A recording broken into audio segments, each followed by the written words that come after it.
Jaya.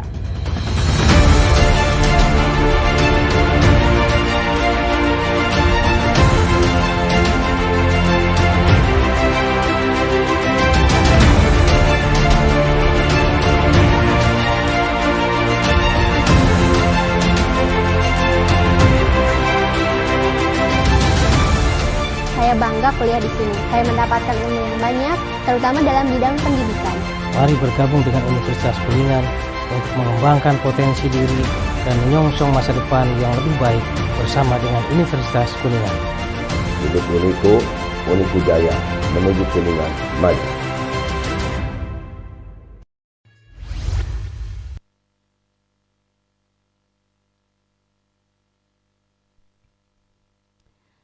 Bismillahirrohmanirrohim. Assalamualaikum warahmatullahi wabarakatuh.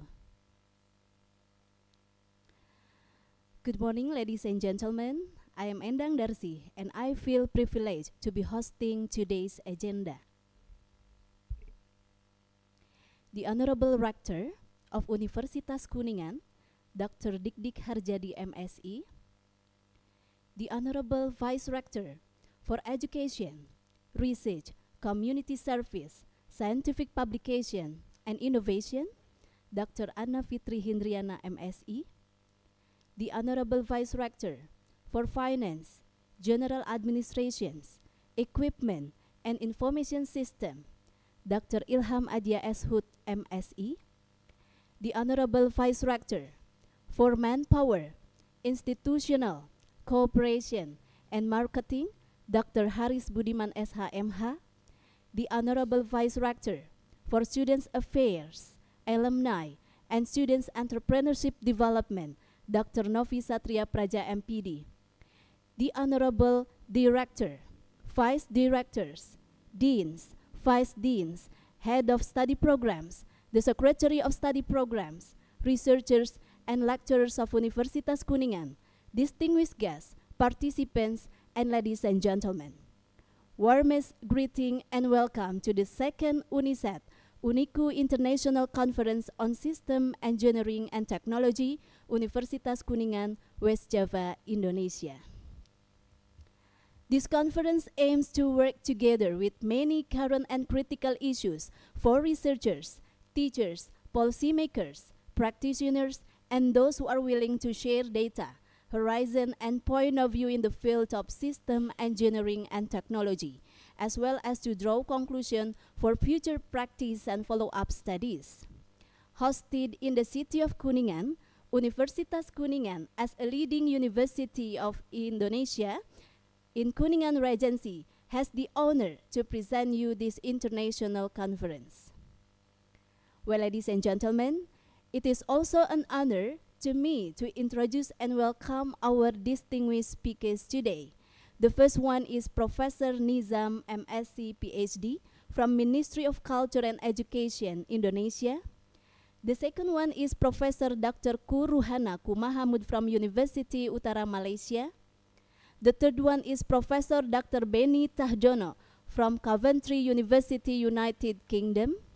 The fourth is Professor Dr. Lilik Budi Prasetyo from IPB University.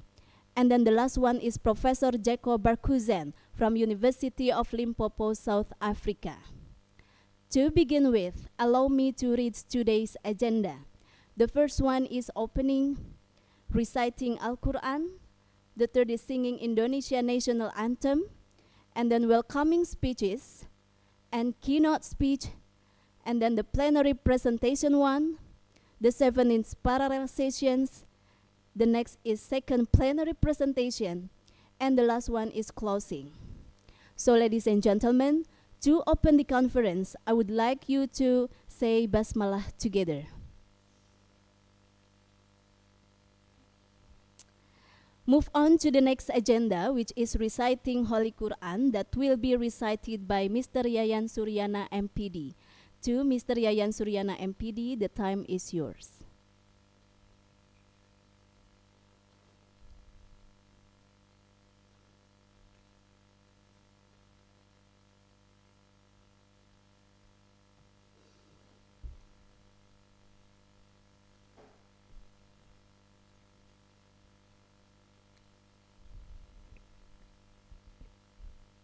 Assalamualaikum warahmatullahi wabarakatuh.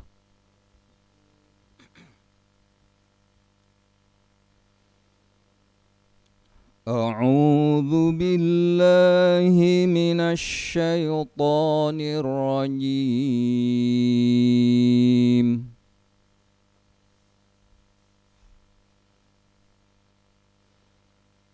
Bismillahirrahmanirrahim.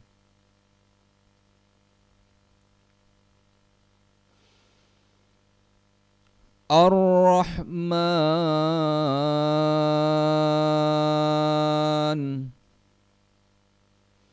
'allamal Qur'an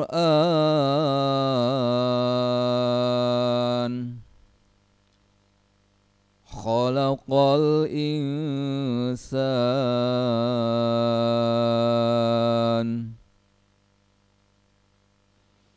'allamahul bayan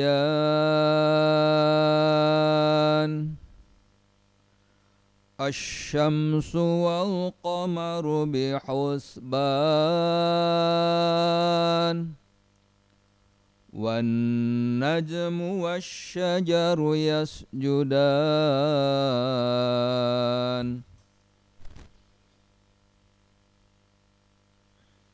was-samaa'a rafa'aha wa wada'al mizan alla tatghaw fil mizan wa aqimul wazna bil qisti wa la tukhsirul mizan wal arda wada'aha lil anam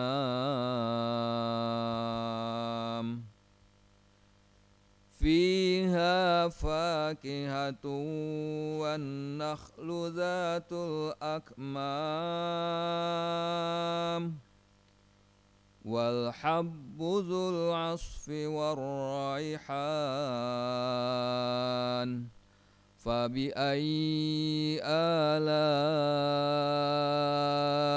rabbikuma tukadziban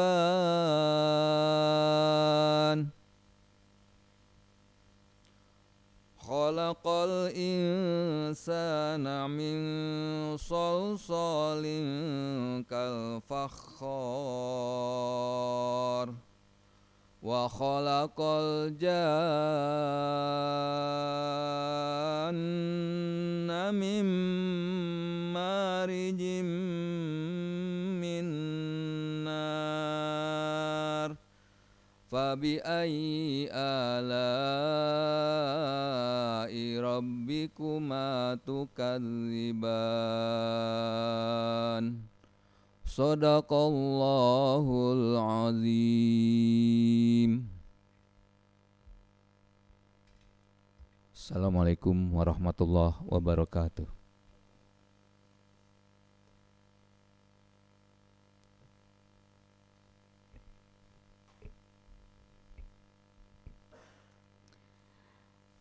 Thank you, Mr. Yayan. For a brief moment, I would like you to rise and sing Indonesian anthem Indonesia Raya. May all we rise.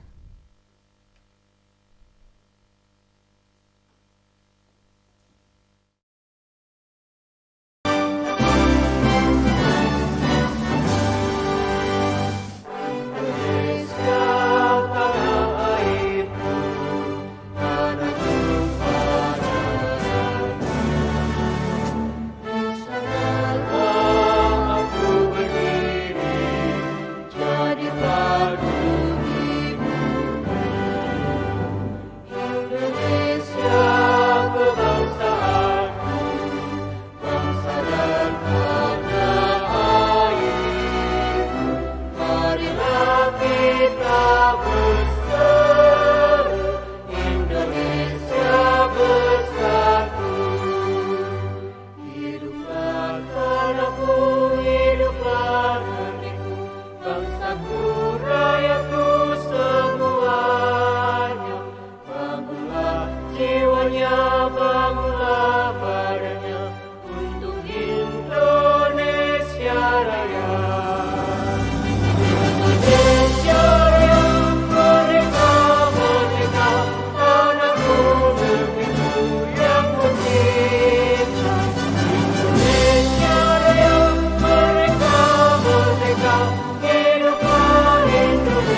You may be seated now.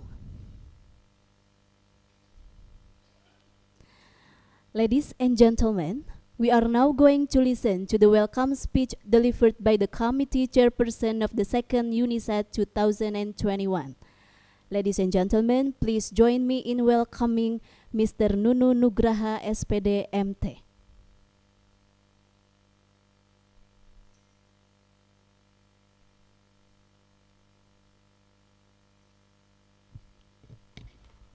Assalamualaikum warahmatullahi wabarakatuh. Bismillahirrahmanirrahim. All praise belong to Allah Subhanahu wa Ta'ala, the most gracious and the most merciful. Salawat and salam are always been recited for our Prophet Muhammad sallallahu alaihi wasallam, his companions, his family, and his follower until the end of the time. The Honorable Rector of Universitas Kuningan, Dr. Dik Harjadi MSI, the Vice Rector, Deans and Vice Dean, Director and Vice Director, as well as Head of Study Program. On this special occasion, I would like to deliver the report of the second Universitas Kuningan International Conference on System Engineering and Technology with the theme Opportunity and the Challenge in Environmental, Social Science and Humanity Research during pandemic COVID-19 era and afterward, covering the domain of social science along the environment and technology. In regard to the mentioned theme, we invite Professor Insinyur Nizam PhD from Ministry of Education and 4 case speaker, Profesor Kuruhana from University Utara Malaysia, Profesor Dr. Beni Cahyono from Coventry University, Profesor Dr. Insinyur Lilik Budi Prasetyo, MSc, IPB University, and Prof. Jeko Berkuizen from University of Limpopo, South Africa. The conference has accommodated 118 speakers from several universities along with 1,550 participants. The success of this conference is attributed to several parties involved in its preparation and execution. Accordingly, we would like to deliver our appreciation for our rector and his secretariat, dean, director, and head of study program for their support. We would also like to highly appreciate to the committee who have given their best the conference. We, however, acknowledge to the shortcoming related to the event, execution, the administration, as well as the facility. Therefore, we would like to deliver our sincere apology. Lastly, we hope that all participants involved will obtain valuable benefit from this conference. Thank you very much. Wassalamualaikum warahmatullahi wabarakatuh.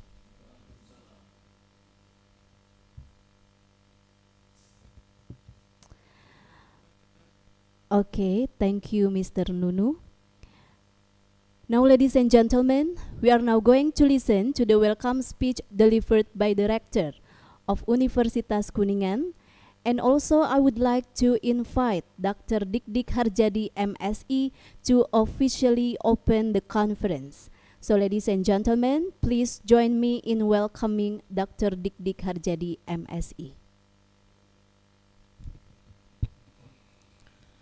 Bismillahirrahmanirrahim. Assalamualaikum warahmatullahi wabarakatuh. The Honorable Profesor Nizam from Kementerian Pendidikan, Kebudayaan, Riset, dan Teknologi, Profesor Beni Prasetyo from IPB University, Profesor Kuruhana Kumahamud from University Utara Malaysia, Profesor Jeko Barhusin from University of Limpopo, South Africa, Profesor Beni Cahyono from Coventry University, United Kingdom, dear distinguished guests, presenter, and participants. Ladies and gentlemen, good morning. First of all, I would like to appreciate the keynote speaker as well as the plenary speaker who have been actively supporting this conference. I would like as well appreciate the chairman and all organizing committee of the second Universitas Kuningan International Conference, System Engineering and Technology. Research becomes essential element in the development of human life. Good quality research could bring betterment not only for society, but also for the nation. In the context of higher education, research is part of Tridharma perguruan tinggi, besides teaching and community empowerment. This annual conference is held as part of our commitment fulfilling Universitas Kuningan mission about developing research in science, technology that bring benefit for society. As part of lecturers and students' academic duties, they are required to create and initiate innovation through research in their field of expertise. Hence, I hope this conference could facilitate lecturers and students to share their research and innovation. Lastly, I would like to congratulate and wish a good luck for presentation and participants who take part in the event. Finally, by reciting Bismillahirrahmanirrahim, the second Universitas Kuningan International Conference on System Engineering and Technology is officially begun. Thank you. Assalamualaikum warahmatullahi wabarakatuh.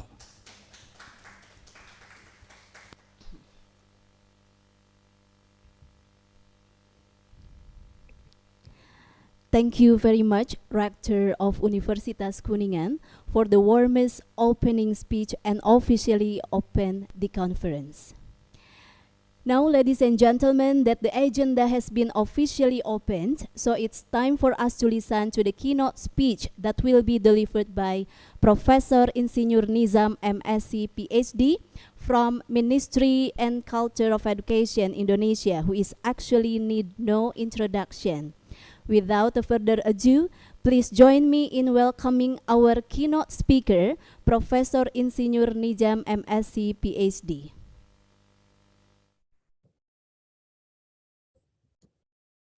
Assalamualaikum warahmatullahi wabarakatuh. Good morning, semangat pagi, salam sehat, salam sejahtera untuk kita semua.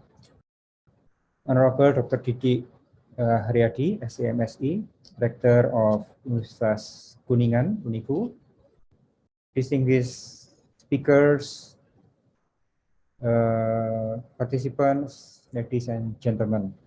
First of all, I would like to appreciate Uniku for hosting the second Uniku International Conference on Science, on Social Science, Environment, and Technology. The topic of the seminar very interesting because it covers almost the entire fields: social science, environment, and technology. I wish the seminar, the conference, a fruitful media for exchange of informations, experience, knowledge, and technology. And through the conference, I wish fruitful collaborations will result. As we all know, currently we are facing global challenge with regard to the environment, with 17 Sustainable Development Goals high in our agenda. And currently, we are facing with the global trend, which is the shift in global demography and the urbanization. Currently, more than 50% of global population live in cities with all the related problems and complexity. And international trade is getting more and more intense, while at the same time, the counter movement against the international trade through free trade is also on the rising.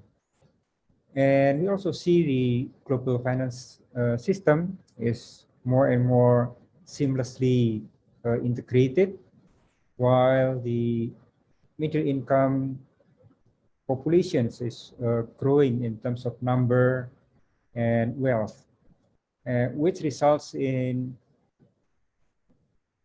competition for natural resources and impact into the global climate, which we are all now facing the climate change. While at the same time, we see that the technology is developing rapidly, and we are entering the fourth industrial revolutions, in which smart system replace many of the existing jobs. All those trends, together with the geopolitical trends and geo-economy trend, which now shifting of the economy, global economy into Asia, 21st century is Asian century, is a real trend and challenge as well as opportunity for all of us, especially university, to engage with. We have to prepare graduates with more holistic competencies and relevant with all the development. University has to be engaged closer with the world of work to make sure that our graduate will be relevant to the need of the society, to the need of the development, to the need of the future job market. University has multiple roles in terms of preparing human resources as the future leaders, and also at the same time, university is expected to be the hotbed for new invention, for advancement of science and technology, as well as the special role of university in empowering the community. This is a special case in Indonesia. We call it Tridharma. And the future needs us to collaborate closer. Interdisciplinary is necessary. We could not work in silos. We have to collaborate between subjects, between faculties, even between universities, and between universities and all stakeholders, both in education as well as in research. I hope that the transformation that is currently undergoing in Indonesia in transforming our university to become more emancipated, more collaborative with all stakeholders in preparing future talents, as well as in conducting research and applying research to the community. Currently, the government is providing a lot of resources to accelerate the marriage between universities and its stakeholders. It needs to link between the two. And for that, the government is providing matching fund for any industrial or partners commitment to collaborate with university, especially in research and development. Then government will put the same resource, the same amount to the university as much as the partners commit into funding that research and collaborations. I wish through this matching fund, we have the platform already also. We already have the platform called Keterika. We can accelerate the marriage between university and all its stakeholders or partners to solve local as well as global problems. Once again, I wish this conference a fruitful discussion and fruitful results as the goals of this conference. And thank you very much for the opportunity. All the best, stay safe, stay healthy. Thank you. Wassalamualaikum warahmatullahi wabarakatuh.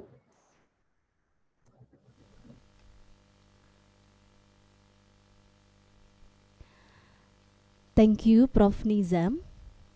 We are now continuing our meeting to the next agenda, that is to hear the plenary presentation. There will be two plenary presentations. The first one will be presented by Professor Dr. Kuruhana and also Professor Dr. Lilik Budi Prasetyo MSc.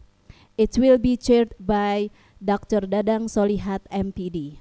So ladies and gentlemen, without further ado, please join me in welcoming our moderator, Dr. Dadang Solihat MPD.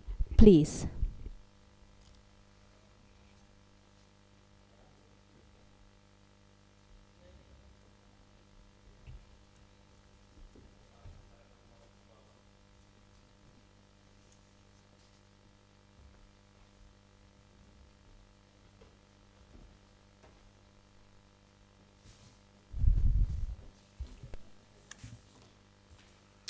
Well, thank you very much, Dr. Endang.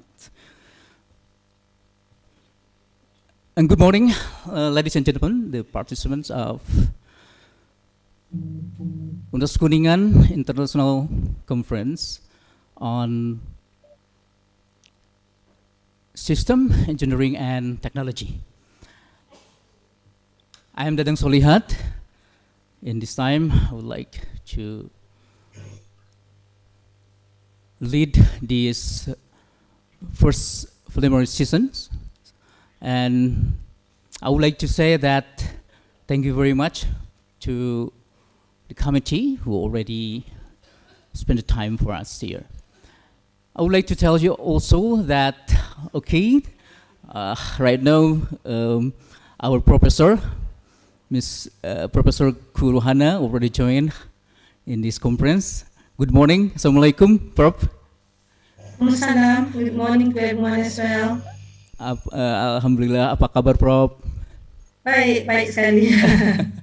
It's been for years we met in UPS Tegal for years ago, right? So yeah, many years ago. Yeah, that's right. Okay, thank you very much. I think. Ladies and gentlemen, I would like to read the biography for Mr. Kuruhana. The professor has a bachelor degree in math science and master degree in computing from Bradford University, United Kingdom, 1983, and then she had a PhD degree in computer science from University Pertanian Malaysia, 1994, and in 2003, she was appointed as a professor, Dean of Faculty of Information Technology. 2005, Dean of Center of Graduate Studies. 2008, Dean for Academic Developments. 2019, Dean of Awang Had Saleh Graduate School. And her research interests include computer system performance modeling and colony optimizations, computational intelligence, and wireless sensor network. Her book on C programming has won her the Best Publication Award in academic book category in 1999. And in 2002, she published another book on mathematics for business. And the last but not least, she is also the chief editor of the Journal of Information and Communications Technology and chairs a biannual international conference on computer and informatics.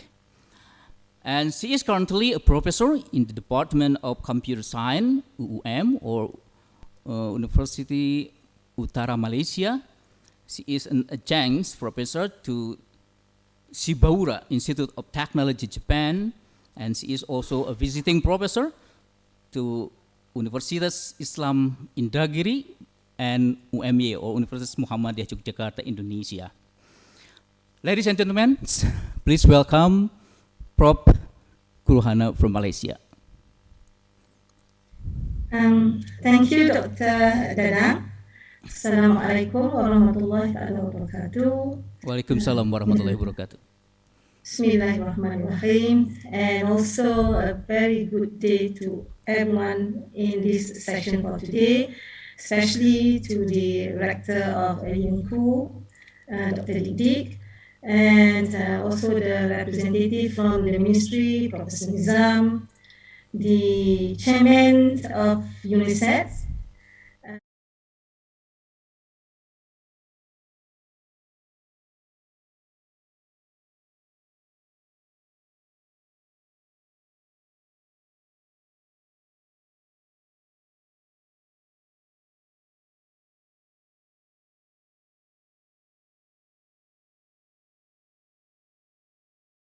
Delivering your presentation, I'm sorry. Right then. So I'll just start to share my screen now.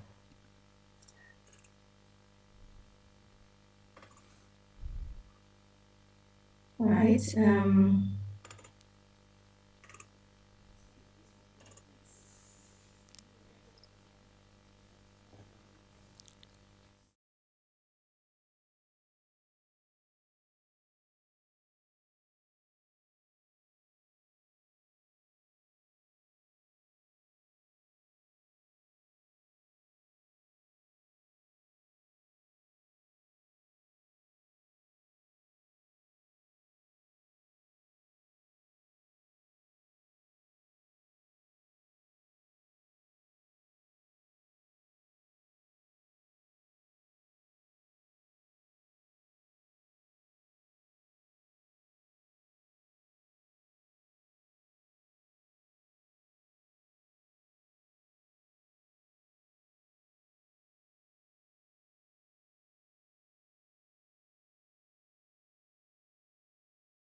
Can be obtained or sent from one device to another.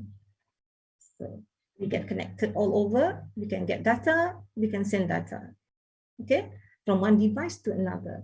So that is one terminology of IoT, but there are other terminology of IoT as well, meaning that some people would say that it is system of connected devices that gather data through sensors, okay, connect with the internet or local network, generate analytics. So we can do something about the data, generate analytics, do analytics on the data, and adapt behavior or responses based on the data that have been collected previously. And the last definition of IoT is actually an advanced technology linking smart objects. Smart objects meaning that we have sensors in it, the minimum, within a network with no human interactions for monitoring or transferring of data. So that's the figure down there about IoT. So it's connected to, this is shopping, this is speakers and everything here, presence and whatnot, yeah, the key, and then it's all around the world then. This is Internet of Things. And I'm sure everyone has used at least an application of Internet of Things, IoT apps, at least one. Everybody has been using it. And now I think the young people, the elderly people as well, at least own a gadget, a smart gadget, at least a handphone. So a smart handphone. So we are now, well, we are set for the IoT then, yeah, for IoT apps. And also we are set to connect to the internet. So that is IoT. A few definitions there. So IoT have also affect our lives from the way we react to the way we behave as well. So whereby we behave, where smartphone can be used to, for example, very simple example, to control the air conditions. Smart cars providing the shortest route. Yeah, when we are in a smart car, we can ask the shortest route or the minimum time to get from one place to another, right? And then our daily activities of tracking with smart watches as well. Yeah, we use smart watches and we can track our daily activities, how many times, how many walks, how many steps we have done every day, and how many calories we have burned during our exercise. So that's the sort of thing that we have done. So these are all IoT then, yeah, IoT apps. So it really affects the way we live and the way we behave as well. So IoT has also facilitates the connection between internets and various devices. How? Previously, we only have desktop, tablet, and smartphone to connect to the internet. But now, practically all devices are connected and can be monitored remotely. Yeah, you are at work, you can monitor something in your house through the cameras, surveillance cameras. You can also lock and unlock your door from a distance. So that's just a simple example there. Yeah. So during pandemic, people are really spending more time online because we cannot move anywhere, isn't it? It's a lockdown. Sometimes all the countries in the world have, at one time or other, has imposed total lockdown, meaning that we can't go out anywhere. So we are spending time at home and doing nothing. I mean, in terms of going out, but we are doing something. We are on the online most of the time to get news, to contact other people, to contact friends, to do work and whatnot, right? So it has disrupted normal life, our normal life in terms of pandemic, whereby changes in policy, changes in priorities and activities of individuals, and also of organizations, and also of government, just because of pandemic. So in this case, it is related to us being at home, connected to the internet. And I would like to give two definitions here, what is called digital society and what is called cyber society.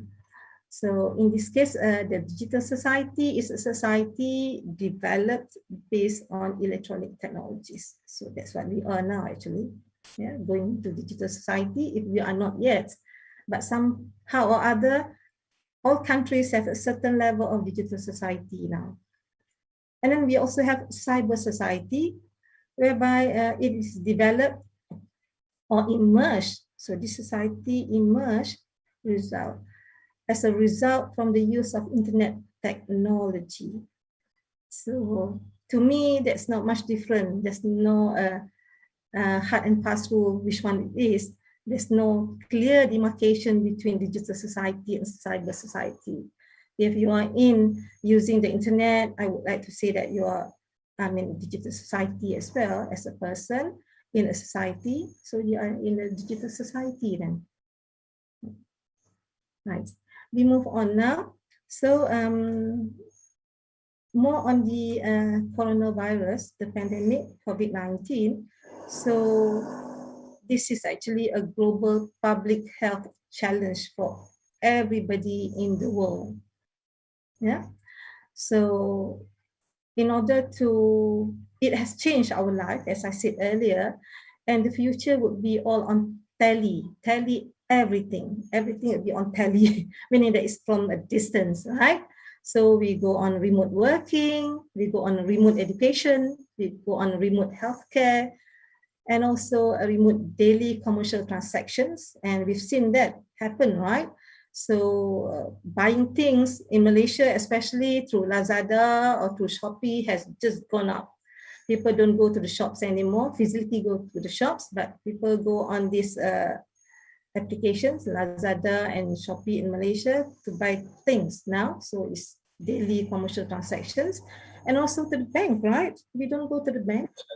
Yeah, we move on to, we go telebanking before the pandemic. So what more during pandemic? Telebanking has shoot up the percentage of usage of telebanking, and also some essential social interactions. So we'll see on this future of social interactions later on, introduction from Facebook when it comes to metaverse. Okay, so I would like to say that this is some information that I got from a paper produced by Umar and a few co-authors in 2021 in a journal Sensor. About they have suggested some future, or maybe we have done now, IoT research and development. Yeah, so they have summarized in this diagram that I've borrowed from them. So when it comes to COVID-19, everybody got a shock, or a shock in terms of shutdowns. Everything been shut down: shops, schools, organizations, and countries shut down as well. So there's a flash recession, people losing some jobs. Yeah, many got retrenched, and then people doing business can't open up business. Yeah, so it's a flash recession, money-wise. Yeah, and also low profit for many businesses as well. So research and development should be done. That's what they have advised, had to be done for new ways of consumer behavior. It has to be e-shopping most of the time. E-shopping, whereby you save a lot of resources and a lot of time as well, save costs as well. E-entertainment, yeah, Netflix. Yeah, we don't go to the cinema anymore. And then we look on that one, people are being try to stay at home, and people are afraid to go at home. Personally, to me, we've been into the pandemic for about 2 years, and we got used to staying at home. And after the shutdown has been lifted, it's just that I don't feel like going out that much. See, because of the fear of the pandemic as well. Even though it is being contained, but still we got used to staying at home, and we are we're staying at home at most of the time then. And then social distancing is at 3 meters apart from each other, is 3 feet, yeah, roughly about 3 feet.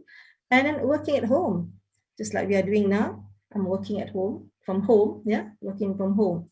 And also they have classified in terms of change market requirement. So we need to have some remote equipment control as well, advanced remote equipment control, yeah. And then that's be in metaverse as well. Innovations in healthcare, whereby it has to be very fast, yeah. And also we do have now wearable devices, something like a watch, smart watches, and smart bands, and also smart rings, yeah. smart rings, and Hong Kong come up with a smart ankle. Yeah, so for monitoring, yeah, monitoring from the organization monitoring you and you monitoring yourself as well, and that's it. And then when it comes to working from home as well, we have to study from home as well, actually. And then we have your tracking and monitoring applications like what I said just now, smartwatches, yeah, for example. And then we need to look into some important R&D themes, such as digital twins. It's a replication in the virtual world that gives some advantages to us. Yeah, so this is something quite new, but it has been implemented, and more research will have to be done on this digital twins. And then we need to produce more chip plugs and place sensors, so that more people will be able to buy and install in their equipment or application. Yeah, and then we need to look more into data integration and privacy. When we are sending more things, data and information to the internet, so there are parties who gather the data, yeah, illegally or legally, and then we need to look at how various types of data come into picture, come into a collection point, and we look into the integration of the data, analyze the data, yeah, as well as giving benefits to the people when we do the data analytics. It has also posed some security things as well. Yeah, data being stolen, so some private data, sensitive data. So some policy things have got to be changed as well. Yeah, because people can steal data, display our data, use our data in a very negative manner. So data privacy has got to be done there. Right, so we're talking about IoT and also devices. So how does it work? And what does make them smart device? So a simple example, one of the things that I want to touch, the basic things, is how to transform a normal device into IoT smart device. So the device has got to be have the capability to connect to the internet in any way, right? So device which is integrated with technology like sensors, minimum functional software, some inbuilt technology, we should support network connections, and also actuators. So these are actually how we can make a normal device into a smart device. So our handphone has been a smart device now. So it has some IoT apps as well in it that you can use, and you can connect to the other people as well. Yeah. That is very close to everyone, smart phone. So earlier watches were only used to see the time and dates, but now the smart IoT watches allow a user to see the heartbeat rates, calorie counts, number of steps being walked, and etc. Yeah, giving notices to you, give you alarm saying that your heartbeat is slow, you got to move up and everything. Yeah, so giving advice to you on what to do to overcome certain things. If you sit for too long, if not moving for too long, the smartwatches can give you the reminder saying that your heartbeat or your pulse rate is down and you should be moving or doing some activity to make it go back to the normal heartbeat or pulse rate. So this is just one example. As I said before, there's just so many things to talk about IoT. So now we have this, now we have intelligent IoT. Yeah, or we say it as AI, artificial intelligent OT of technology. Yeah, of things, yeah, artificial intelligence of things. So this is actually bring the power of AI to IoT. So a bit on what is AI. It has been coined by John McCarthy, yeah, and at that time he coined it as artificial intelligence. But now looking back and looking at all the scenario that we have now, we could say that maybe he would coin it as the computational intelligence. now. Yeah, but then people get used to the word AI, artificial intelligence. So it is actually a branch of computer science concerned with building smart machines capable of performing tasks that require human intelligence. Yeah. So the machines has this human intelligence being put into it, learn from the human intelligence, and the machine can perform smart tasks as well. So in IoT, so this is artificial intelligence. These are certain things about artificial intelligence. We have machine learning, we have natural language processing, we have expert systems, speech recognition, yeah, can recognize our speech, we can do planning, yeah, intelligent planning, robotics, and also vision. In IoT at the moment, what is most being used is actually machine learning. And then we can enhance it using deep learning. So intelligent IoT make full use of machine learning and also deep learning and also expert system. Yeah. So that's a bit about artificial intelligence in there. Dr. Dadang, do you allow the participants to ask me questions during my presentation? Or yeah. Yeah, so you can stop me along the way, yeah, if there's any questions that pop up in the chat thing there, okay? Thank you. Right. So with intelligent IoT,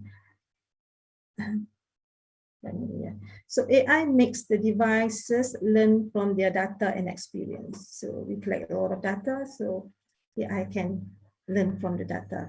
So smart tasks of AI include language translation, yeah, language translation, voice recognition. So sometimes your house can be unlocked and locked using your voice, yeah, at the front door there or somewhere else. Recognizing your voice, you can lock your door and you can unlock your door, but beware. Sometimes when you have a cough or you're not feeling well, your voice might change, so the house will be locked or unlocked using this voice that has been tainted by you're not being healthy enough. And you can make decision making with human intervention as well with AI. Now, other tasks that AI can be really useful actually is for disease surveillance and also risk prediction, and also medical diagnosis and screening, virus modeling and analysis. You want to see the spread of virus, yeah? When does it come, when it is at the peak or not, yeah? Face ID on iPhones and Netflix recommendation algorithm. And also Uber ride hailing applications. So all these are using AI.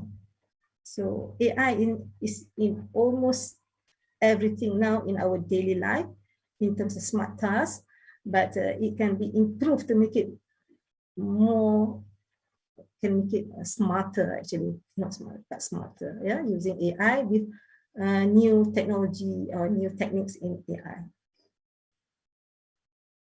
So, right.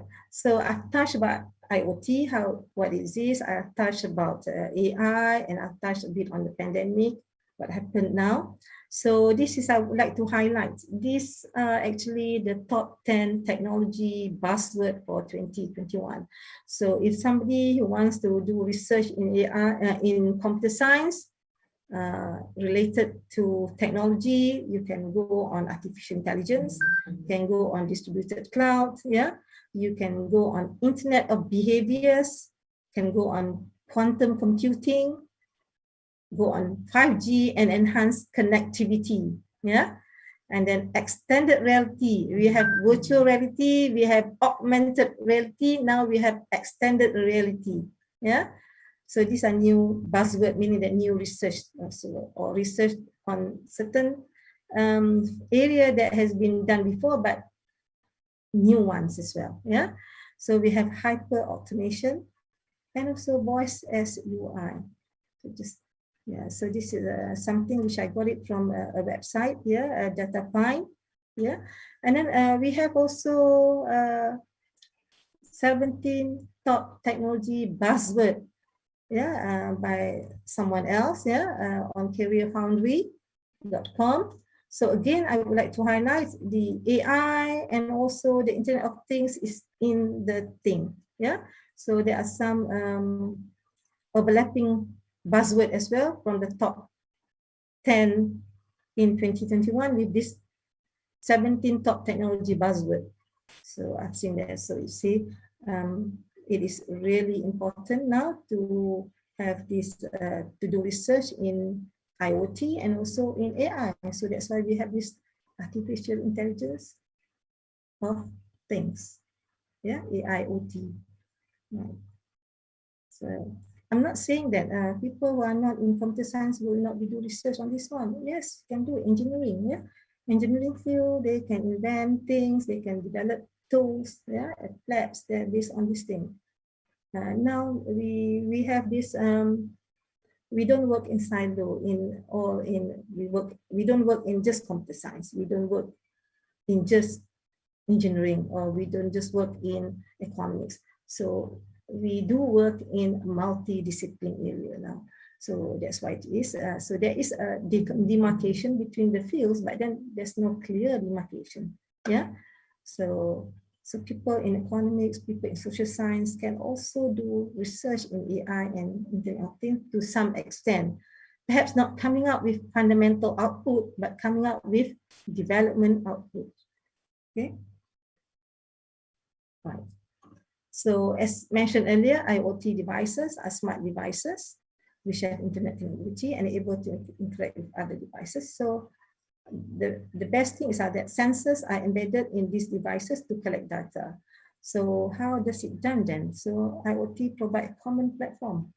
There is a common platform there whereby people can dump data and common languages, and they use common languages for communication. So as a result, when they dump data, the data can be analyzed. Yeah, yeah.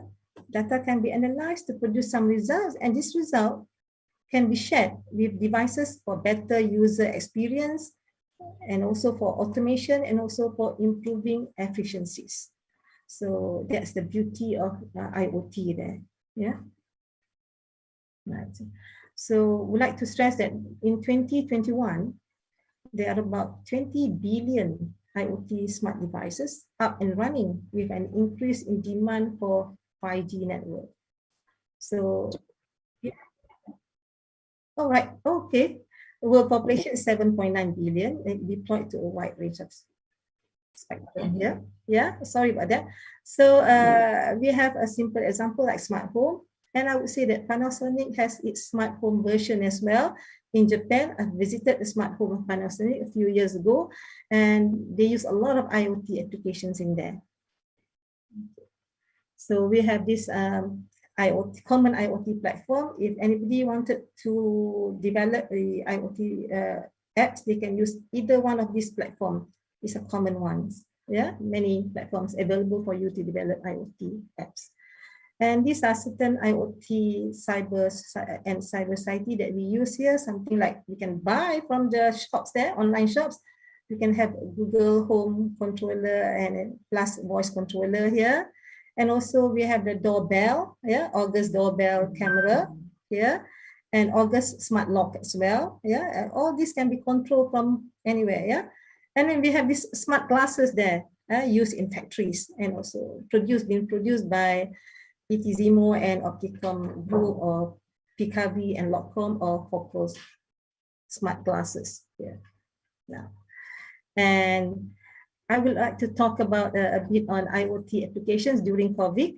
Some countries have, many countries have their own application to contain COVID, but some countries have more than one application, such as Kingdom of Saudi Arabia. They have Tawakkalna and Itmarna. And then USA, they have Coalition and Detector Cam. Croatia, they have Stop Corona and Adrija.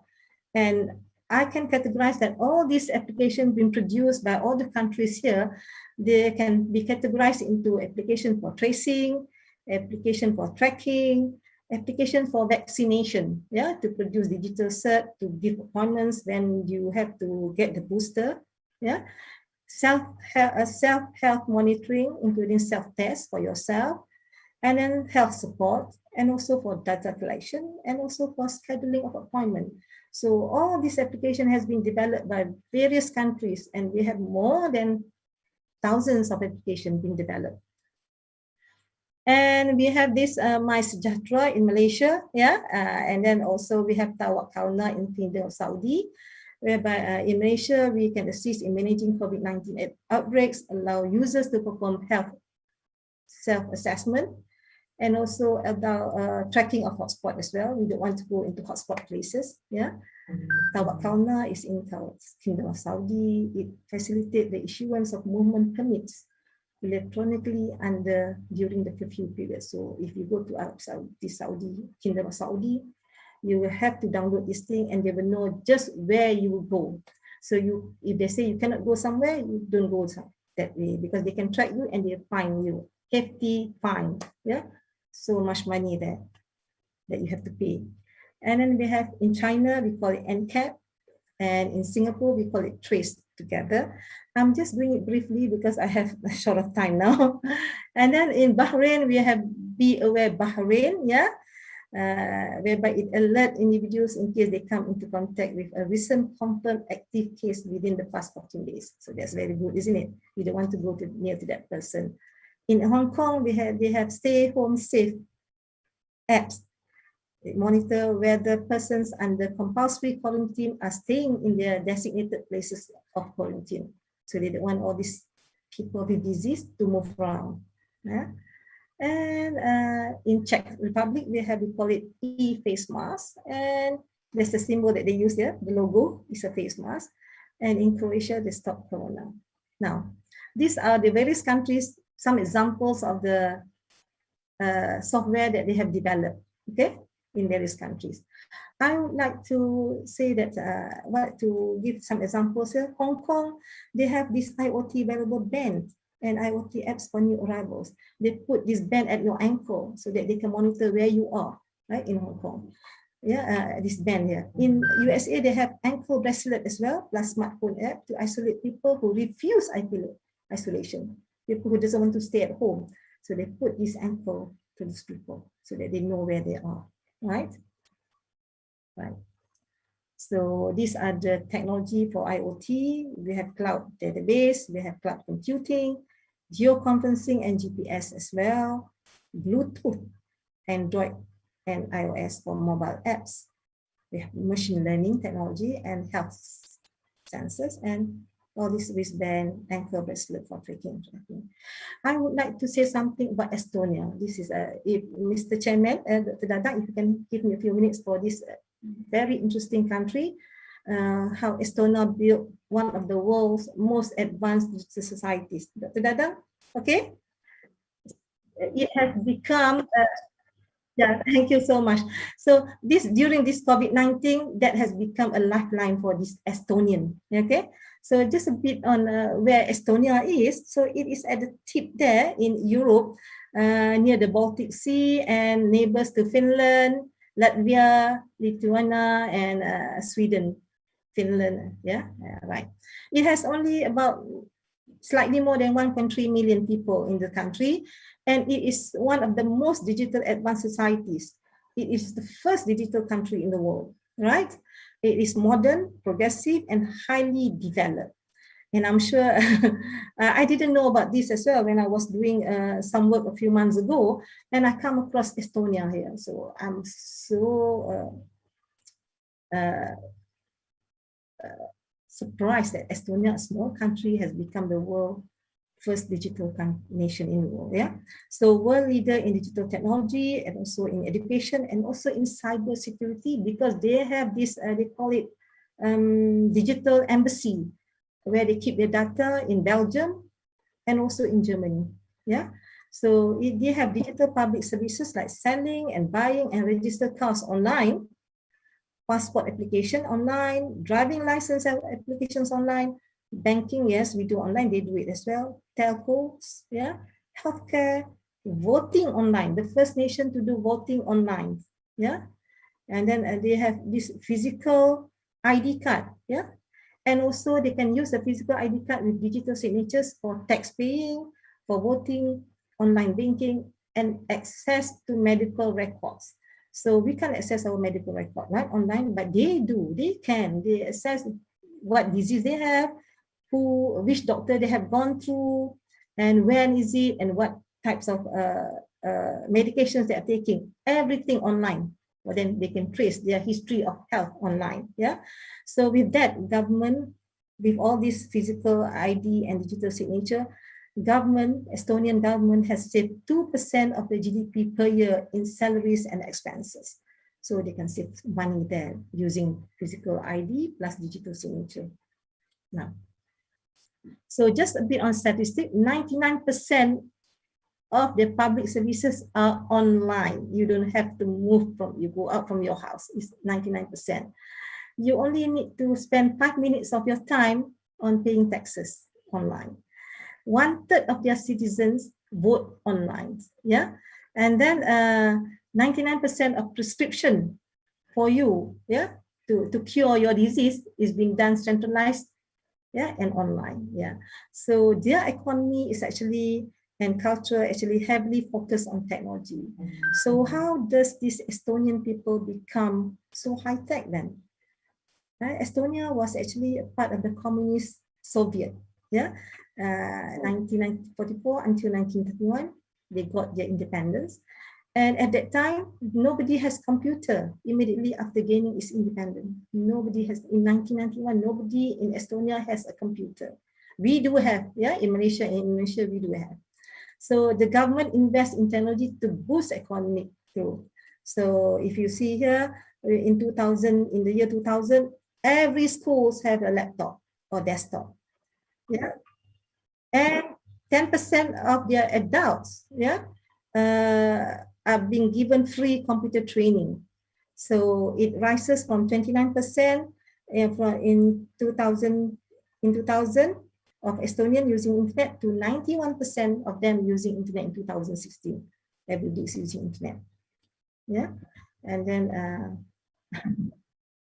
very interesting country, right?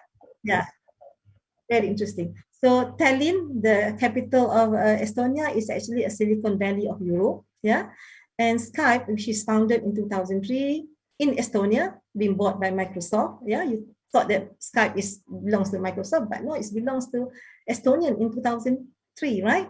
So internet access is a human right in Estonia. So they have the rights to have the internet access. Yeah. And they have hundreds of free digital zones in Estonia. So if you go to Estonia, you don't need to buy this card that have mobile data for you, right? So local innovators produce integrated systems for smart homes to maximize energy efficiency, meaning that they want to save money, right? So smart home can save money.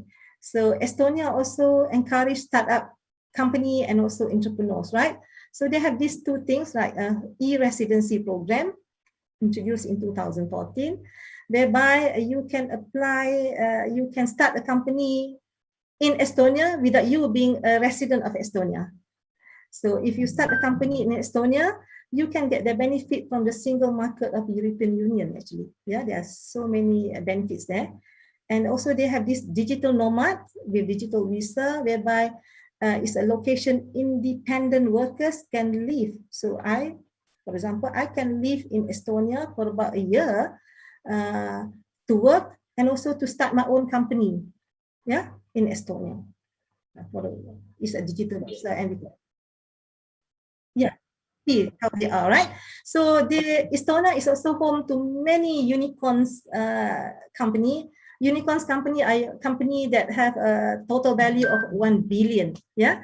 So for example, Skype, Playtech, Bolt, Pipedrive, Zego, ID.me, and TransferWise, just like we have PayPal, right?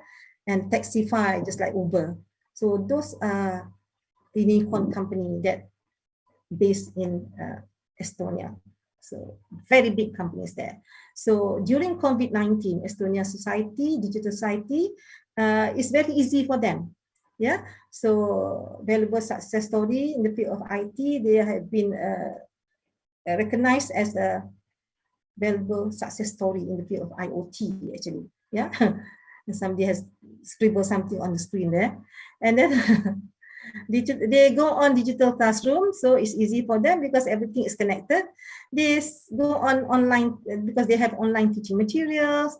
They go on public services. It's nothing, continue as usual. So when COVID-19 comes in, so it's nothing for them. It's not something which is actually abnormal for them. They still go on online. Not like us, we have total lockdown and we cannot do anything, isn't it? Yeah. For them, life goes on as usual because of their digital society that has been there before. Yeah. So because the exchange of information and data between different smart devices is already part of Estonian daily lives. Yeah. So they have smart metering there and billing management software by Levy, some electric company in Estonia. So they have real-time monitoring, energy consumption, package selection, and also evaluate renewable energy sources. They can choose what package they want and they can monitor how much they use, everything. We can't monitor our electricity use, isn't it? But they can, yeah? So they have also, among other things, they have a harbor, which is called Marina Yacht Harbor of Tallinn, with intelligent lighting system provides efficiency, cost reduction, and safe environment for them. So we should visit, as Dr. Dadang said, visit them. Yeah. So I would like to talk a bit, 2 minutes, I think, future IoT apps, what we call is metaverse. Yeah. Metaverse is actually virtual reality space in which users can interact with computer generated environment and also other users. So this is actually a new technology which will help people connect and explore in the metaverse. Yeah. So virtual reality, augmented reality, and also these are the technology: virtual reality, augmented reality, smart glasses, whereby these smart glasses are this headset with VR and AR. Yeah, that's it. So Facebook is the champion in this, although Apple would say that they are producing something. Yeah, it's still a question mark because they have not produced it coming out yet, but they are producing, working on it. But Facebook has proved it. They have now a company where they are called Meta. Yeah, a Meta company. When they buy Oculus, Oculus is a company that produces this headset. So Facebook, you try it, you buy this Oculus headset, yeah, Oculus headset, they have VR Oculus and also AR Oculus, yeah, because keep on advanced, right? So if you are really in the IT savvy, you can buy this headset and you go into Horizon World, Horizon Workrooms, Horizon Venues, and Horizon Home, yeah, whereby, sorry, yeah. So this is the future now, right? In Facebook, not just in where we go normal Facebook, yeah. So this is the future now. So these are all IoT, and I'm sure all of these facilities available on this thing can help us to overcome some of the things that are being restricted for us in this COVID-19 pandemic thing, yeah. And it's for the future as well. Right then. So the summary here is IoT devices are developed by mankind for mankind and make users' tasks simpler and quick, isn't it? Yeah. IoT is also being used extensively to lessen the burden on humans. That's right. Yeah. And time is not too far. Every individual and home using and depending on the IoT. I'm sure as time goes by, people are getting older and older. Yeah, like me, I'm getting older and older. I'm using IT, so we will be having everybody using IT. So next generation IoT, from using the internet to going into the internet. This is metaverse. Yeah. Now we use internet, but then when metaverse, we are going into the internet. Okay, with that, I'm sorry I have used up so much time. Yeah, thank you so much for the opportunity. Stay safe, everyone. Yeah, thank you so much. Kurana. Ladies and gentlemen, I would like a little bit read or explain about the application of IoT in pandemic here. Some a little bit here that IoT is Internet of Thing, right? Internet Yes, of Thing, and some of what abbreviations there is Intelligent of Thing, right? You said that. Yeah, right? yeah. Artificial intelligence of thing. That's right. Mm-hmm. And then IoT, I think this is a giant network, right? With connected device all over the world. So people maybe one day our Z generation will use this IoT, right? Everything's more and more easier to do activities, right? That's right. Even though I curious about the interactions between human beings, so it is kind of a big question for this. But anyway, ladies and gentlemen, I believe that there is questions from the participants. If there is questions, please raise your hand, or you can directly speak to Professor Kurana, please. Or maybe you can chat box.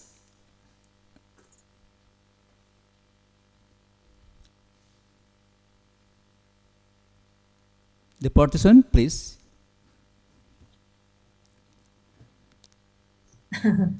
Maybe there's three questions first for this from Prof. Kurhana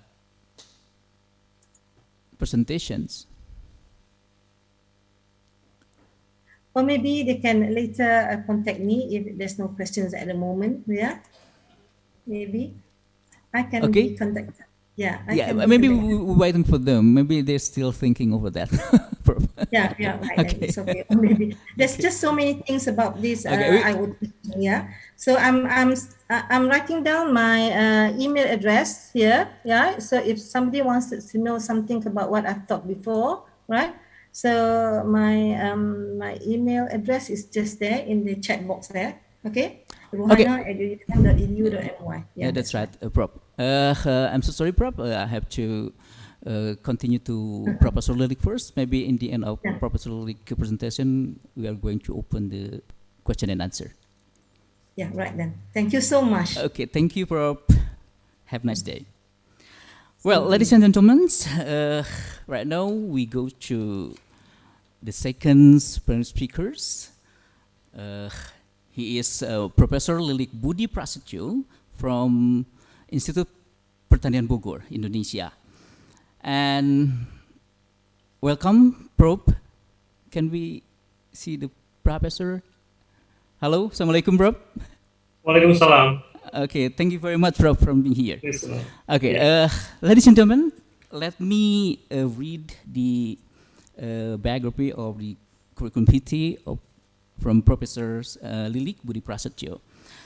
Okay, the Professor Lilik Budi Prasetyo was born in Salatiga in 1962. He completed his bachelor degree from the Faculty of Agriculture's Institut Pertanian Bogor.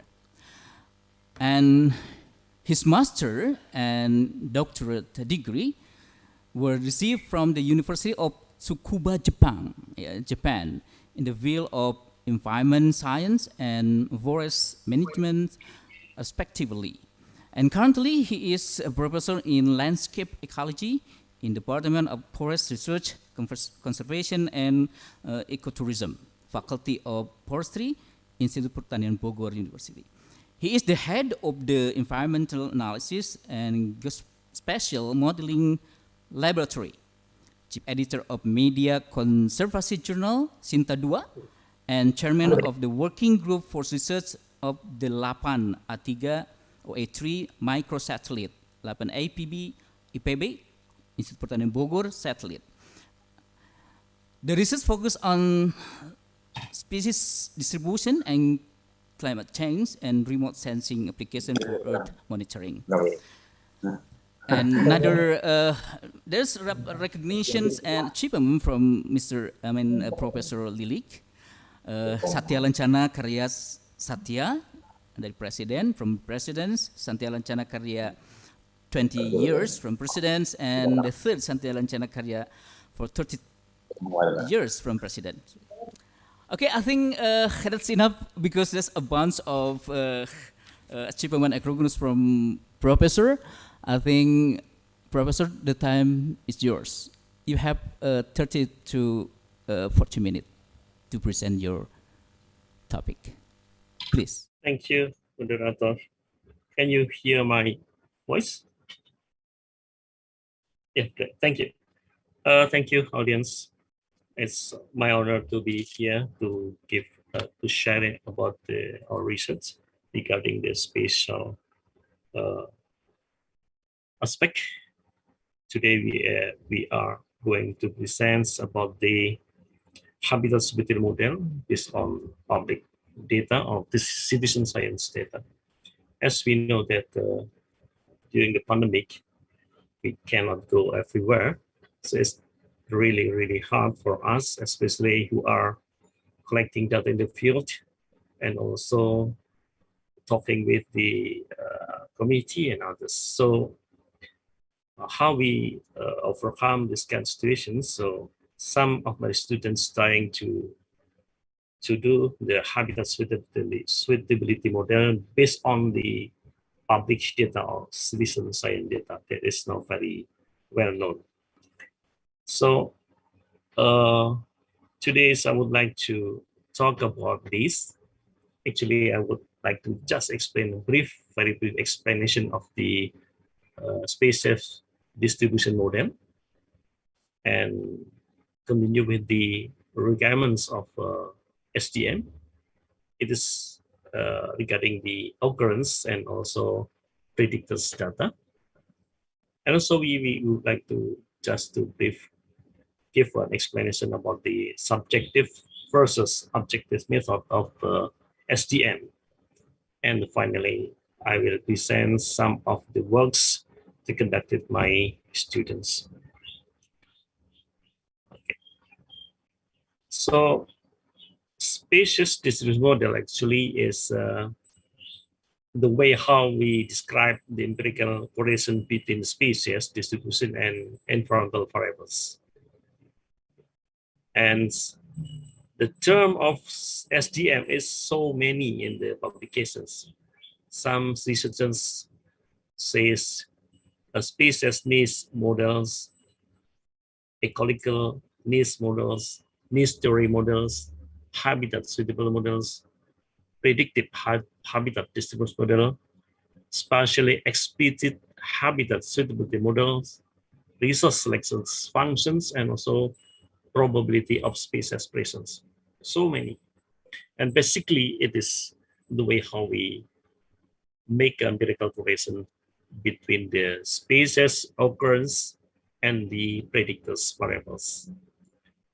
So what is the need of if we would like to make an SDM? The first is we should understanding the theory and the concept about the factors that controls the distribution of species in space and time. Means that we understand the bioecological aspect of the species that we would like to do research. Without that, we cannot do nothing just because we don't have any information about what kind of factor they contribute to the presence of species there. So the second is, of course, species presence or absence. Some models need both of this kind of informations, even either species presence and or species absence. Usually during before the pandemic seasons, we actually goes to the fields, make a transect, make a survey just to detect the presence of species. We are taking the location with GPS, and then we collected many points that can be used for the input of models. But yes, during the pandemic, the situation has changed very much. So some of my students looking for the other sources that can be used as substitutes of this kind of data, but still countable. So the third is we need a spatial data of predictor factors. It is actually the condition of biologic and also abiotic and also physical factors of the locations. Means, for example, for biotic, means, for example, we know the land covers, yeah, For the physical factors, we know the slope, we know the elevations, soil types, precipitations, temperatures, and others. This is a predictive factors or independent variables of the models. And then after we collected those presence, absence, and also we collected the environmental predictors factors, then we should think about what kind of model that we would like to use. Yeah. If we know about the species, we can directly select the subjective model. Later on, I will explain. But if we don't know everything about the species, so we have to use objective method. Yeah. This is the kind of choices. And then the most important thing is we have to understanding the output of the models. Usually there are so many statistical calculation, yeah, about the error, about the accuracy, about the area under curve, about the precision and so on. So we have carefully to read to understand the kind of things about the output of the models. So what is subjective and what is the objective model? Subjective model or subjective method used if you know well about the species. You know already the behavior, the bioecological of the species, what is the food, what is the preference habitat, what is the other thing that make we know understand that the species there. The subjective model, we can use the scoring or weighted method. Just we make a weighting of the variables. We just decided what variables and what is the contribution of that variables in the model. For example, elevations supposed to be 30%, food 40%, and others. Or we use the weighting based on the analytical hierarchy process method. So means that the weighting is not decided by yourself, but you are using the knowledge that belong to the panel. Yeah. So you ask the panel, for example, 5 people or 7 people, about the preference of the species, yeah, the behavior of the species to the panel, and then you make a survey based on the HEP methods. Yeah. That is the subjective model. Objective model used if you only know little about the species, yeah, or the data about the species is very limited, so you cannot count on the model just only by the making a weight, yeah, or scoring. It's very dangerous decisions. So you have to make some kind of calculation based on the statistical based on the model.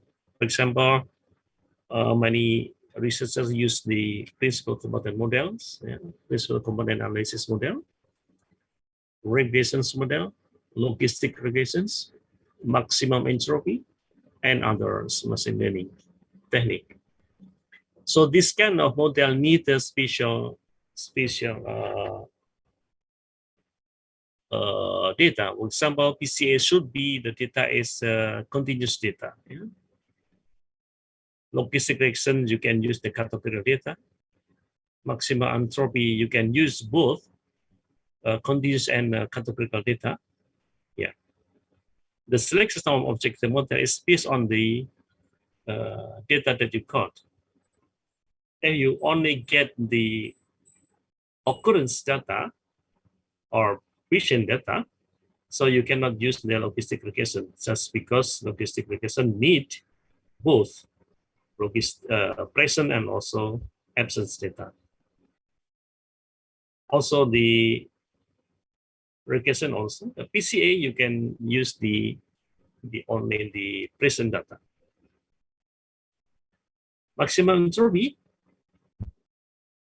presence and also both, it can utilize the category and also the continuous data. Yeah.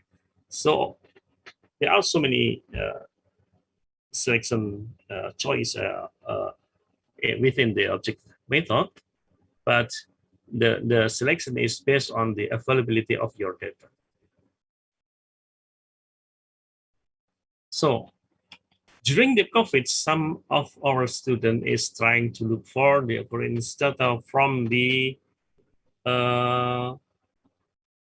secondary data, from the literatures, from the herbarium records, from the GBIF data, global biodiversity information facilities, also INATRACE. INATRACE is a collection of observations that conducted by the researchers. They contribute to the data and you can use the data, yeah. But you may select the accountability of the source data. Only accountable data can be used for your studies. GB also, there are thousands of millions of data already input there, so you can use it, the data. So for the predictors variables, a lot of information you can download from the internet. Imagery data, you can use the Sentinel, you can use Landsat, you can use MODIS. It is really based on the size of your research locations. Yeah. There are so many data. Yeah, I can show you, for example, yeah. This is the most well-known site. You can download the imagery data. Yeah. Okay, Bluefish, yeah, at Explorer or Modis, Global Tree Cover for Maryland University, yeah, and others. And there are also available data from many sources, for example, from our Ministry of Environmental and Forestry. It is in the form of shape data, S3 shape data, also in the state. You can download so many social aspect of data. If you would like to include the social aspect to the model, you can go to the sessions. And the climate model, there are so many global climate data that can be resized according to your site, yeah, based on the local climatic observations. You can downscaling the data. And about the physical data, you can use the SLTM and all global 30 arc-second elevations. That all of this data is, most of it is free. You can use it without any charge. Also, if you would like to make some prediction about the climate, you can use the cloud computing machine that developed based on the IPCC model. You can use this source of the cloud computing machines. So case study. This is papers of my students and also Ibu Kusrini students about the spatial prediction of Asian horned frog. Yeah, this is a species endemic of Java that facing decline in terms of the populations. So it's very important one.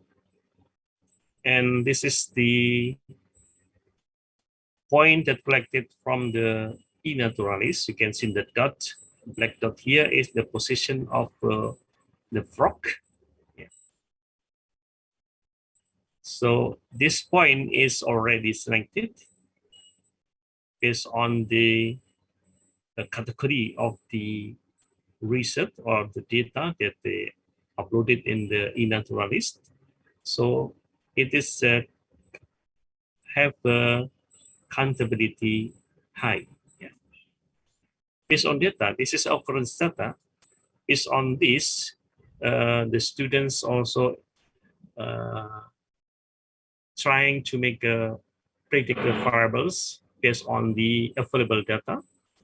So he used the normalized different vegetation index, also digital elevation models, and also land covers, slope, precipitations, also distant from river. We use these predictors just because the frog is really depend on the elevations, depend on the rivers, depend on the precipitations, slope, and others.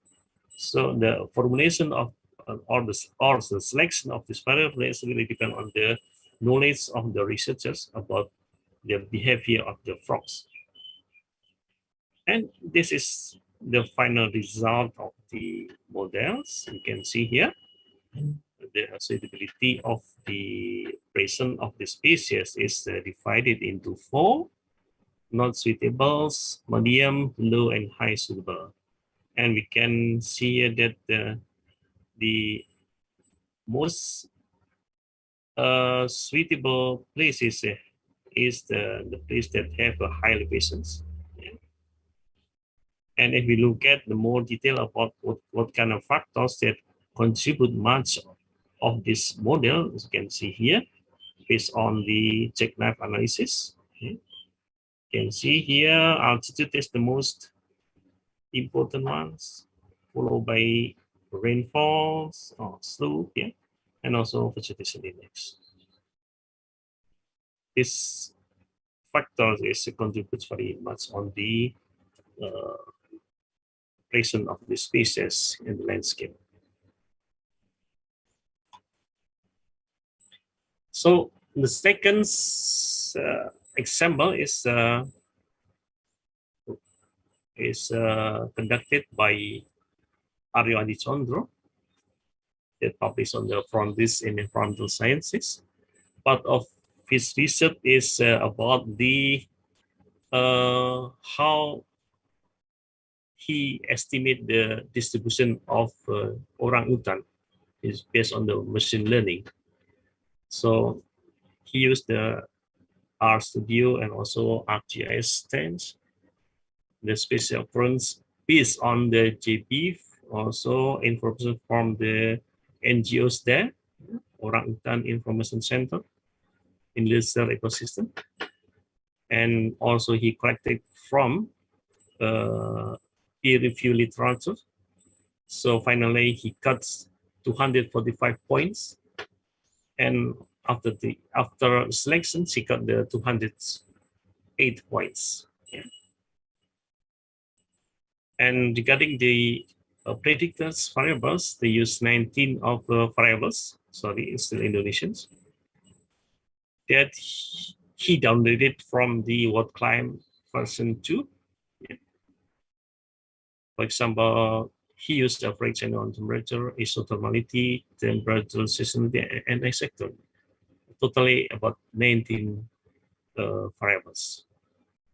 Then about the algorithm, the models, they employ the maximum entropy, spot vector machines, random press, GLM, GAM, and BCA. Yeah. Then he select the best one for the prediction that performs the best. So regarding the testing performance, he applied the evaluation model using R-render curve, TSS, kappa, Jakarta tensor, and sense method. This is the models. 5 models, 1, 2, 3, 4, 5, yeah. And one is ensemble model. Ensemble means he is using the PCA from the the first 5 models. So finally, he selected one model, which is ensemble model with accuracy based on area under curve is about 84%, kappa is about 60%, the is about 60%, Jakarta 64%, and so on, 78%. So this is the best, means the best model. So estimated that the distribution orangutan Sumatra within the ecosystem is about 9.9 thousands kilometers square. So the others is about these birds, hornbills. This is conducted by Jarulis. Yeah. The same. He is using Maxence. Yeah, he is using Maxence. So this is the variables: elevation, slope, temperature, rainfall, normalized difference, fertility index, and cover. And the occurrence data is collected from book, research report, dissertation thesis, and also museum record, and also global GBIF, and also the other open access site. So he collected and then selecting the data, and finally he concluded the data that can be used for his analysis is about 8 years of occurrence data from 2010 to 2018. This is the result. You can see that there are 2 kinds of data here: modern data and also validation data. I think it's a bit difficult to see just because it's very small, especially validation data. As the color also is not so contrast. So based on this, we can see that only very limited area for high suitable area for Rangkong, and it is very unfortunate just because the area of Rangkong that's suitable for Rangkong is mostly in unprotected area. Means that somehow the area will be converted into other land uses, not forest anymore. And within protected areas, only 33%. Yeah, it's very small. That's why it's good for our governments to see or to convey the community that the preservation of this habitat outside the protected area is also important for these birds. So as summary of this sharing sessions, the spatial exploit model can be conducted based on available public data. Predictor variable can be downloaded from numerous sources. Citizen data, for example, in Naturalis, also GBIF, can be used as alternative source of occurrence or presence data. And finally, I conclude that there are challenges and opportunity to do research during the pandemic COVID-19. Thank you, moderator. I give back the time to the committee. Thank you very much. Thank you very much for your explanations. And I think there's a lot of questions, I believe, from the audiences. And anyway, there are 4 questions for Prof. Kurhana. There is 4 questions from the audiences. Prof. Ku, are you still there? Yes. Hello? Okay, thank you, Prof. Okay, Prof. Ku, there's questions from the audiences. The first, what kind of artificial intelligence could carry out the learning process for eventually in the near future? Or maybe, can you read that in the chat box, Prof? Oh, okay, that's too far. Okay. Yeah. There is Okay. questions. Okay, can I answer that first then? Okay, Yeah. go ahead. Yeah. So now, one of the sections under AI is actually the machine learning, right? So that is where we learn from previous data. You train and then you test the model that you have got. So that has been improved from using neural network now to now we have convolution neural network. So in the future, perhaps, yeah, there might be new techniques to learn to do machine learning. But at the moment, I would say that the convolution neural network is actually quite a powerful one to be used in learning and also in applications of all this IoT thing. Yeah, I would say that. Yeah. And also deep learning as well. Yeah, deep learning and convolution neural network would be the best technique for the moment to be used under the umbrella of AI in the IoT application. Yeah. Okay. That's it. Okay, thank you. This is actually the question from Rafib from Universitas Kuningan, Prof. That artificial intelligence could carry out in the learning process. Actually, in the learning process, that there's still the students still confused about how to make it clear for the process in learning process. I mean, so it is IoT is influence a lot to this activity. Right. We have IoT is actually there are two things in IoT, right? To have the IoT applications, right? So one is the gadget itself, and then we have a program to be installed in the applications to be used by the gadget. So the program there, it will have I mean, if they're confused about learning, AI is actually that's why we say artificial intelligence is used as human intelligence, right? So from data that has been collected, we try to get some pattern. Yeah, we learn from some pattern, and then when we get a pattern, and we'll use the pattern to detect something. Yeah, so that's what AI is all about. Then, yeah, artificial intelligence. We learn from the human through data. And then how do we learn it? Not that we speak to the laptop, no. Indirectly, we give the data and they will learn, they will train the data and get some pattern. That's it. Okay, okay, thank you very much. Rapib, are you there? Rapib, are you there? Can you catch the answer from Prof. Kuru, Hannah? Hello? I hope that there is a kind of response from the audience here, so it is kind of nice communication.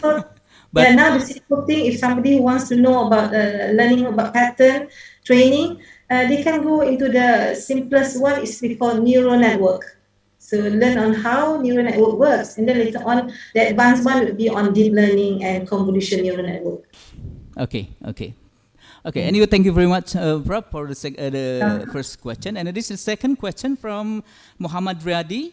He is the lecturer from math major in Kuningan University. Is there impact of IoT applications to behavior of society? Maybe the bad impact, maybe, right, in this case. Yeah. In my slide there, the use of IoT has made our life simpler, right? At the moment, from my reading, I couldn't figure out what are the bad things about IoT so far. It's just like it lessen the burden on humans, yeah, make things easier, right? Yeah, yeah, that's right. And tasks simpler and quicker. But maybe the bad impact would be now, like as I said just now, I don't know whether this can be considered as bad impact or not. After working at home, yeah, for so long, and after sitting down, everything can be done online. Probably you got the habit of, not maybe habit, but you put on weight, perhaps. You're not doing any more exercises, right? Yeah, yeah. That's what I told the previous proposal just now, right? That this kind of what's that? A bad impact in how humankind interest. What is that? The interactions, right? So. Yeah, interaction or in terms everything of at home, doing at home, and then no more physical movement, right? That's right. That's right. Put on weight, we have this back pain, neck pain, and that's the sort of thing. Yeah, so we got that. Unless another thing is that unless you are playing games online, right? Playing games online, these intelligent games. Sometimes you are so engrossed with doing the game, and then you can get so fierce. Yeah, so that is the bad attitude about it. Okay, but that's why we don't allow kids to play online games for such a long time. Sometimes they are so engrossed in it, and when we just call them, and they will just look at you and shout back at you, right? That's So right. that's the bad effect about it I've seen before. So that's why these modern parents, educated parents, they don't really give their small kids these tablets and whatnot. They don't want their kids to be holding the tablets and smartphone and at an early age. They don't allow that because they don't want to get the kids to get that habit of relying on that. Everything you want to go on the internet. They don't want that to happen. They want the kids to be able to enjoy lives like what we used to have it before, right? When we are young, right? I'm over 60 years old, so during my time we don't play with the computer games. We play outside, isn't it? So that's what they want the young generation to be able to do that as well now. That remind me to what we call them abbreviations or saying that it is not about the gun, but who's behind the gun. So everything is based on the personality of the people who use the this IoT or the internet access that thing, right? Yeah, exactly. But I would say that IoT bring more benefit than bad things then. Yeah. Yeah. Okay. Okay. Thank you very much. I think there is Pak Muhammad Riyadi. Are you there? Still in front of the join this. Hello. Pak Riyadi, is that clear?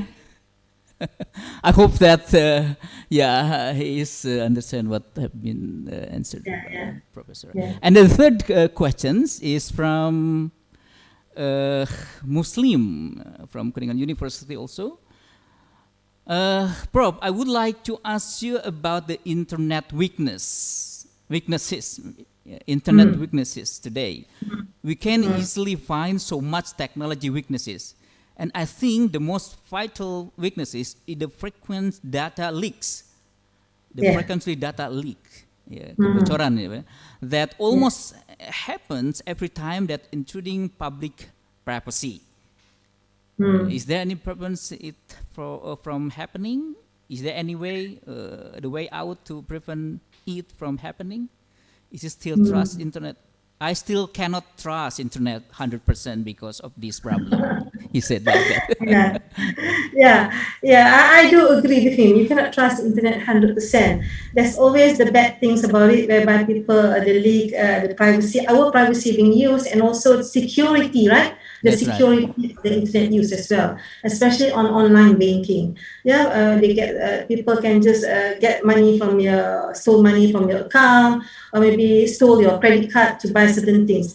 That will happen. No matter how secure it is, somehow these hackers will try to do it. They want it to be a step ahead of us. So you can't avoid that. It happened in Estonia in 2007, right? Even though they are the first digital nation in the world, they try very hard to have a secure transaction, and they have a very hard to store the privacy, right? To secure the privacy as well.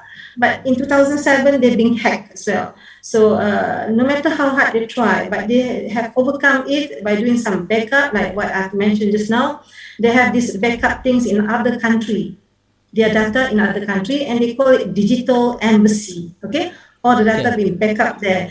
They have one in Belgium, their digital embassy there. So I would not say that if you are so fear of not using the internet because of these things that they want, the attacks on the internet, I think sooner or later you still have to use it. That's right. This is like our close friend, right? In the IT right now. But bear in mind that if your money has been stolen from the account, the bank will cover it up for you. They will give it back to you because that's their promise. Okay. or the credit card company will pay it back to you, because if they should have these measures of not other people stealing it. Okay, Mhm, there are yeah. various ways to do it. Yeah. Okay, thank you very much. I hope that a Muslim over there listen to the answer from from Kuruhana. And the last questions, Prof, from Yes. Abdul Rahim, from Unas Kuningan also. Okay, thank you for being given the time. As we know that in the 21st century, the country's security is determined. The most important thing is knowledge of network technology, and moreover, innovation and creativity. How to respond to this? While in society there is inequality. Thank you. So Yeah. on the other hand, there is technology for some people, but on the other hand, so on the side, people, yeah, poverty maybe. So I'm in answering this question, I'm wearing the hat of a politician, I suppose, right? Yeah. Right. It's a good question, actually. Yeah. I guess first and foremost is actually you got to make sure that everybody has the internet access. Yeah. So the country has got to make a policy, something like internet access is human rights. Yeah. Like that's in the Estonia, just now you explained. Yeah, and other countries as well. But then Estonia is the first country that declare human rights for internet access, right? That's the first thing, internet access. It's just like you want to travel anywhere, country, the government should provide the routes, right? Yeah. For us to travel to places. So internet access is actually the virtual world for us to get connected from anywhere. Second thing is actually to make sure that people have the price of the smart devices are cheap. Yeah, that's the policy of the country as well, providing cheap. For poor people to be able to buy those things. Okay. Yeah, that's right. Actually, it is complicated. Actually, especially in Indonesia, we have a big country, and then remote, remote area, and then there is no internet access. That is kind of another problem in our country. But I guess President Jokowi is trying very hard to make things, pleasant or good for his people. Yeah. And the third thing is actually you need to train people to do it. Like in Estonia, they train their adults. Yeah. Yeah. Their adults. Training it, so you can see the statistics now from 29% jump up to 91% in just a matter of years. Right? Outstanding. And for them to be technology literate. Yeah. So Estonia is the first Estonia is the first country that internet is human right for the people, right? Human right. Yeah, that's right. Yeah. So you see, remember in 1991 when they got their independence, nobody has a computer in their country. And I'm sure in Indonesia there are plenty of so many computers in the country in 1991. Just imagine that. Yeah? Yeah, that's right. Okay, anyway, thank you very much, Prof, for the answer. And I hope that the questioners already understands what I have been saying or answering by Prof. Kurana. And once again, thank you very much, Prof. And now I think, is there any questions for Prof. Lilik? I believe that there is questions. The committee, could you help me? Is there a question for Prof. Lilik?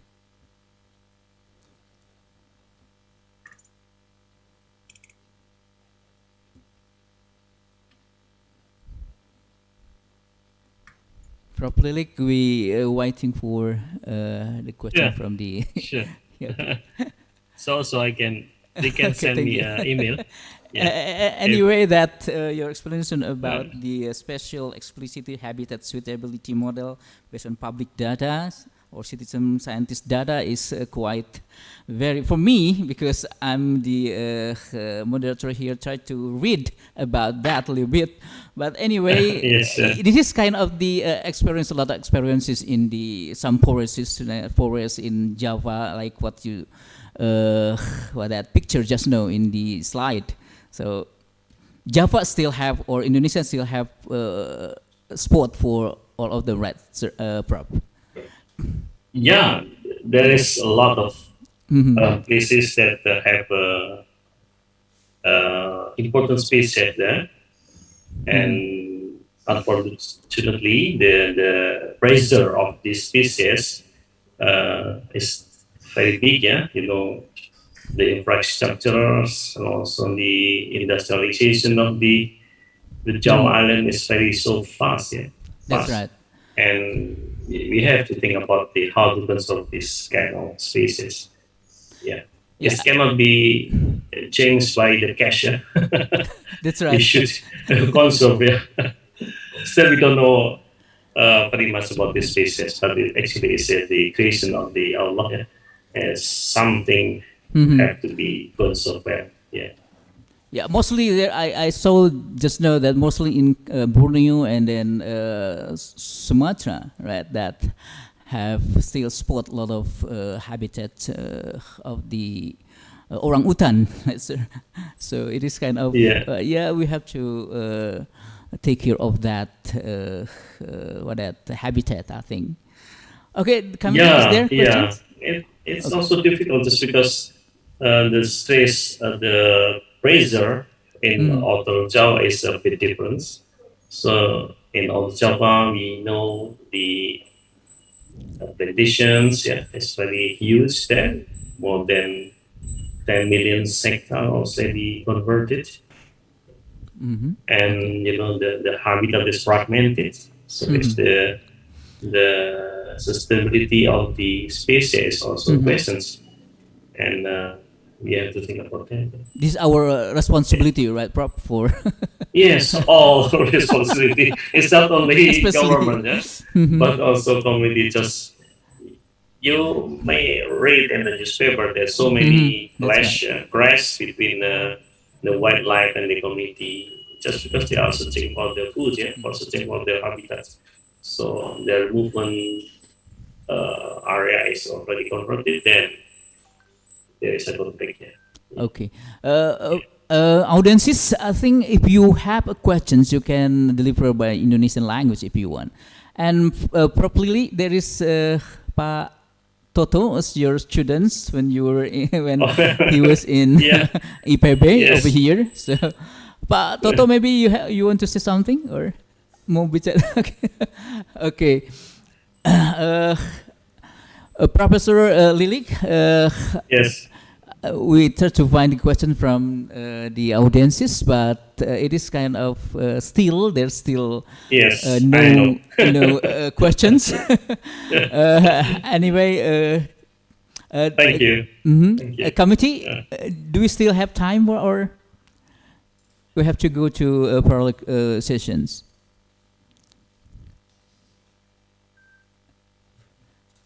Yeah, second.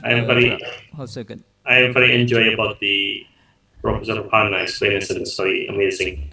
Okay. I learned a lot. Thank you.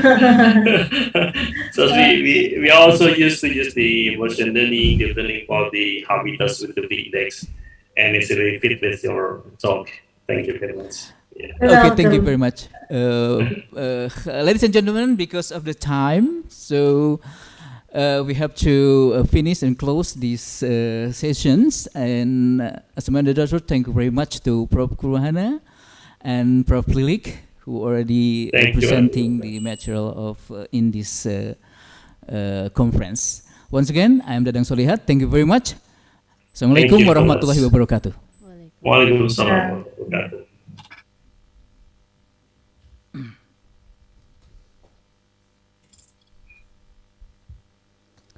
Okay, thank you for the informative and interesting talk from our distinguished speakers. And thank you also to Dr. Dadang Solihat for chairing the first plenary sessions. Let's give one more big applause. Thank you. All right, ladies and gentlemen, the next agenda is parallel presentations. There will be 4 parallel presentation sessions in 5 different Zoom links. So the participants can go to the Zoom link provided by the committee to join the parallel sessions. For your information, the first room of parallel sessions will be in this main link, while the links for the other rooms of parallel sessions will be displayed and provided by the committee of the UNISET 2021. After that, we will have a lunch break at 12:20. Then we will back again to have the second plenary sessions at 3 in the afternoon in this main Zoom link. So, ladies and gentlemen, we will also have a closing ceremony after the second plenary presentation. Thank you for joining this conference and enjoy the parallel sessions. Stay healthy and see you at 3. Wassalamualaikum warahmatullahi wabarakatuh.